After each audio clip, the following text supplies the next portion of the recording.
While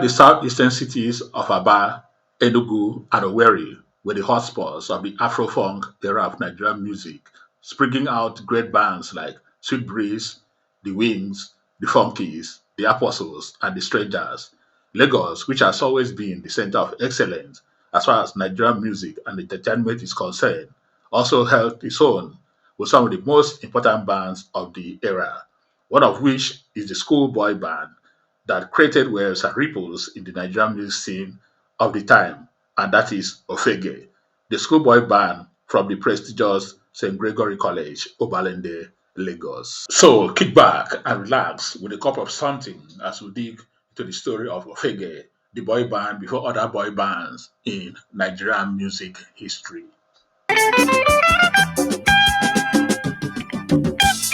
See nobody fail. You can never see nobody fail. Ofege is the legendary Nigerian band that emerged in the early 70s, formed by a group of teenage students from St. Gregory College in Lagos. The band members included Melvin Okachi, Mike Meme, Paul Alade, Sugar Benson, and Dakpo Olumide. Their music was heavily influenced by the guitar solos of international rock legends like Carlos Santana and Jeff Beck, as well as the rhythm patterns of African beats such as that from Osibisa. Ofege's journey began when these young students, driven by a shared passion for music, started experimenting with their instruments during their free time at school. Their dedication paid off when they recorded their debut album, Try and Love, in 1973. Afrofunk has already taken shape in Nigeria, a peculiar blend of American influenced funk music and rock and roll with African rhythm. The boys from Obalende were not left out of this phenomenon as they embraced the music form wholeheartedly.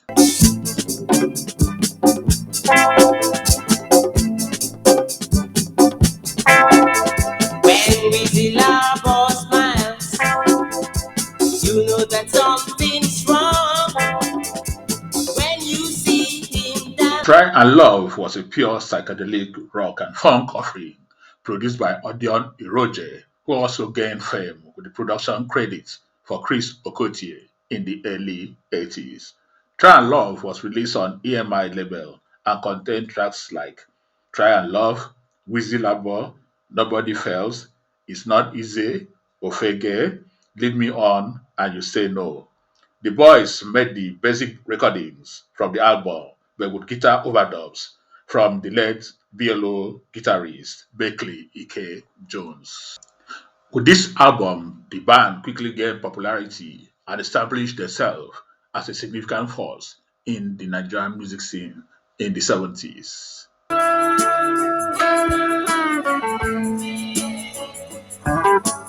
Baby, now,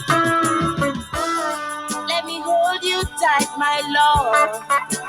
It's not easy. Building on the success of Try and Love, the band released their second album, The Last of the Origins, in 1976, with tracks like Mandy, Amayo, Got a Lot to Give, In Concert, Everybody Feels the Same, and other tracks.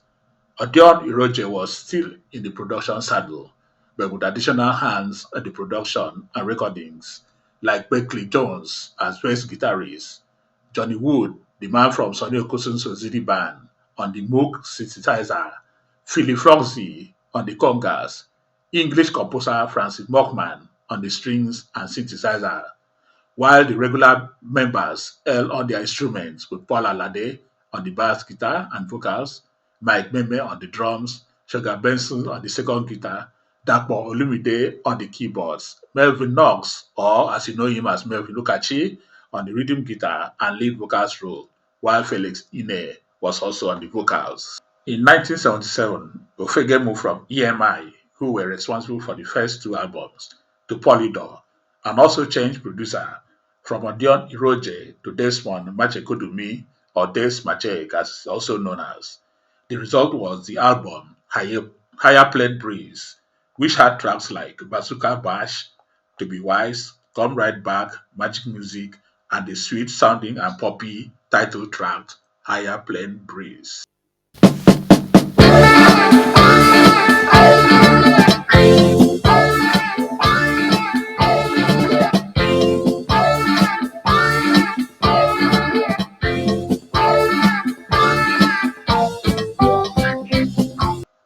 Higher Plane Breeze has some additional production and session hands, including the late Ghanaian sensation and ex-Osibisa Gigigan, who was popular in Nigeria for his song Rosemary in the early 80s.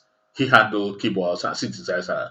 We also had Robert Bille, another ex-Osibisa, on additional keyboards. If you don't have anything, all you have to do is make me.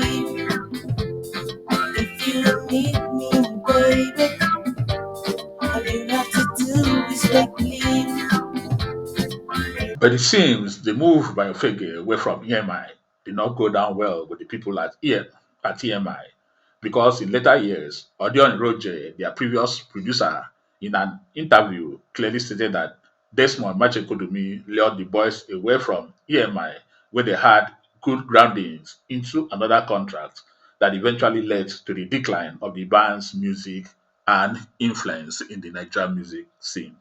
Well, some people started talking to them, this and that and that. We will buy you a van, we will do this. So they went, but they never bought them a van. That's how they perished. And so after those two albums, They went, Ofege went. Yes, they didn't do any other thing. didn't do any album. They were doing with whether Decca or Phillips. Some people were just picking them up. Majek was one of them who distracted them. Magic for Shed. Not Majek Pashet. In 1978, Ofege released their fourth and last album together as a band.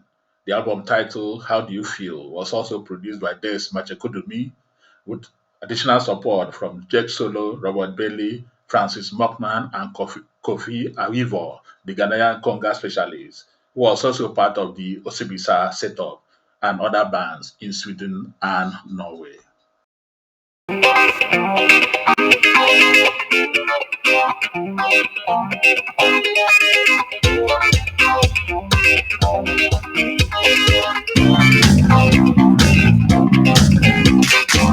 After this album, most of the members relocated to the United States of America for further studies, effectively ending their stay on the Nigerian music scene.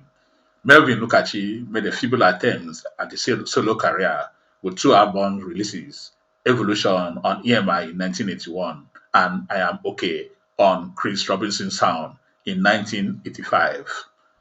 Paul Alade lived in the USA until his death in 2020. Soga Benson founded Agro Studio in Lagos and is also a lawyer. Felix Ine is also a lawyer, while Dapo Olumide became a pilot and very recently was the managing director of Nigeria, the Nigerian national carrier that has refused to fly. Currently, is an aviation consultant for the Ogun State government in Nigeria.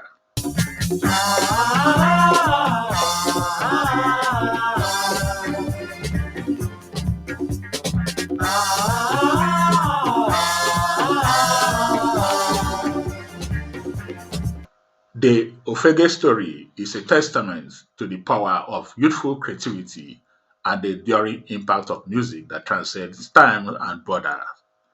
Their contribution to the Nigerian music scene remains a significant part of the country's rich cultural heritage.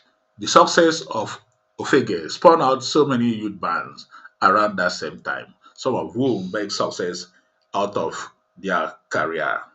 We enjoyed presenting Ofege to you in these clips.